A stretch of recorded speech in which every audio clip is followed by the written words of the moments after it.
हाल ही में भारत ने एक ऐसा कमाल कर दिखाया है जिसने पूरी दुनिया का ध्यान अपनी ओर खींच लिया है। हम दुनिया की चौथी सबसे बड़ी अर्थव्यवस्था बन गए हैं। लेकिन क्या इन बड़ी बड़ी हेडलाइंस के पीछे की कहानी भी उतनी ही शानदार है? चलिए आज भारत की इस $4 ट्रिलियन वाली इकोनॉमी के अंदर छिपे विरोधाभास को समझते हैं। तो चलिए सीधे मुद्दे पर आते हैं। ये नंबर देखिए, 8.2%। ये कोई छोटा मोटा आंकड़ा नहीं है, बल्कि ये भारत की लेटेस्ट जीडीपी ग्रोथ रेट है। जी हाँ, दुनिया की बड़ी अर्थव्यवस्थाओं में सबसे तेज।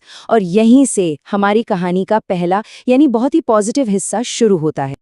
आजकल इकोनॉमिस्ट भारत के इस दौर के लिए एक बड़ा मजेदार शब्द इस्तेमाल कर रहे हैं, गोल्डीलॉक्स इकोनॉमी। अब ये गोल्डीलॉक्स क्या है? ये आप समझिए एक बहुत ही रेयर और आइडियल सिचुएशन होती है जब देश की ग्रोथ तो तेज हो रही है, लेकिन साथ ही साथ महंगाई भी कंट्रोल में है। मतलब अर्थव्यवस्था न तो जरूरत से ज्यादा गर्म है, न ही ठंडी, बल्कि एकदम परफेक्ट है। और देखिए, ये गोल्डीलॉक्स वाली बात सिर्फ कहने के लिए नहीं है, इसके सबूत भी हैं। जरा इन आंकड़ों पर नजर डालिए। एक तरफ बेरोजगारी अपने कई सालों के सबसे निचले स्तर पर है, मतलब नौकरियां बढ़ रही हैं, और दूसरी तरफ महंगाई भी काफी कम हो गई है। ये दोनों अच्छी खबरें एक साथ आना किसी भी इकोनॉमी के लिए एक सपने के सच होने जैसा है। तो इन सभी अच्छी खबरों का नतीजा क्या निकला? नतीजा ये हुआ कि भारत ने जापान को पीछे छोड़ दिया है और अब ऑफिशियली दुनिया की चौथी सबसे बड़ी अर्थव्यवस्था बन गया है। सच कहूं तो इसी एक खबर ने दुनिया भर में सबसे ज्यादा हलचल मचाई है। ये सफर कितना तेज रहा है, इसका अंदाजा आप इस टाइमलाइन से लगा सकते हैं। सोचिए, 2014 में भारत 10वें नंबर पर था और आज महज एक दशक के अंदर हम छलांग लगाकर चौथे पायदान पर आ गए हैं।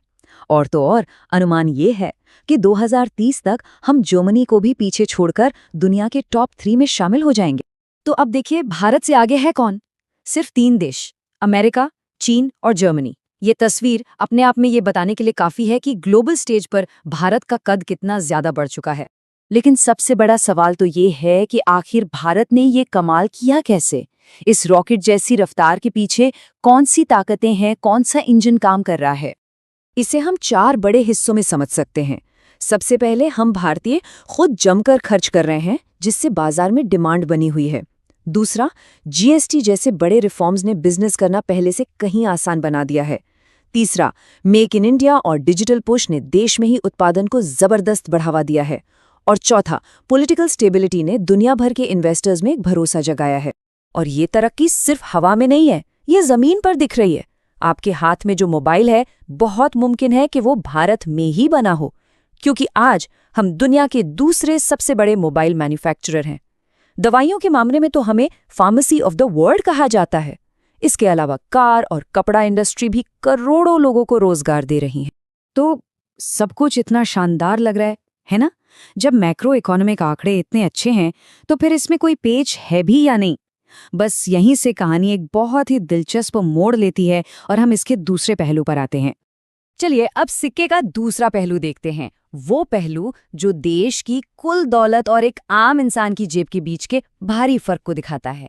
इसी को हम कह सकते हैं पैमाने का विरोधाभास। और यही है इस पूरी कहानी का सबसे बड़ा ट्विस्ट। एक तरफ टोटल जीडीपी के साइज में भारत दुनिया में चौथे नंबर पर है, लेकिन दूसरी तरफ जैसे ही हम इस पूरी दौलत को देश के हर एक नागरिक में बराबर बांटते हैं, यानी पर कैपिटा इनकम देखते हैं, तो हमारी रैंक फिसलकर सीधे 144 पर पहुंच जाती है। यही वो तनाव है जो इस पूरी कहानी के केंद्र में है। और ये सिर्फ नंबर का खेल नहीं है, ये वो एहसास है, वो भावना है जो बहुत से आम लोग महसूस करते हैं। जब वो अखबारों में बड़ी बड़ी हेडलाइंस पढ़ते हैं, तो अक्सर सोचते हैं कि उनकी अपनी जिंदगी में तो वैसा कोई बड़ा बदलाव नहीं आया। अब आते हैं भारत की उस चीज पर जिसे हम अपनी सबसे बड़ी ताकत मानते हैं, हमारी युवा आबादी, हमारा डेमोग्राफिक डिविडेंड। लेकिन सवाल ये है कि क्या ये वाकई एक ताकत है या कहीं ये एक बोझ तो नहीं बनता जा रहा? ये एक ऐसी हकीकत है जो शायद चौंका दे।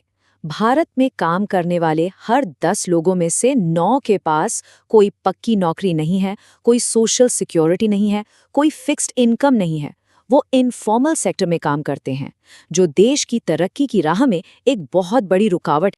और एक और बहुत बड़ी चुनौती है हमारी वर्कफोर्स में महिलाओं की भागीदारी। भारत में सिर्फ 26% महिलाएं काम करती हैं, जबकि दुनिया का औसत लगभग 47% है। अब खुद सोचिए, जब देश की आधी आबादी ही इकोनॉमी में पूरी तरह से योगदान नहीं दे पाएगी, तो देश अपनी पूरी रफ्तार से आगे कैसे बढ़ेगा? तो इन दो बिल्कुल अलग-अलग तस्वीरों को जब हम एक साथ रखते हैं, तो नतीजा क्या निकलता है? नतीजा ये है कि ये उपलब्धि एक बहुत ज़रूरी मील का पत्थर तो है, लेकिन ये हमारी मंजिल बिल्कुल नहीं है। चलिए अब इस पूरी कहानी के निष्कर्ष पर आते हैं। देखिए, इस बात में कोई शक नहीं है कि दुनिया की चौथी सबसे बड़ी इकोनॉमी बनना एक ऐतिहासिक पल है। ये भारत के स्केल, उसके आर्थिक लचीलेपन और दुनिया में उसके बढ़ते रुतबे को साफ-साफ दिखाता है। इस बड़ी कामयाबी को कम नहीं आंका जा सकता। तो अंत में सबसे बड़ा और सबसे जरूरी सवाल यही है, भारत एक आर्थिक महाशक्ति तो बन गया है, लेकिन क्या वो ये सुनिश्चित कर सकता है कि उसके 140 करोड़ लोग भी इस तरक्की में बराबर के हिस्सेदार बने?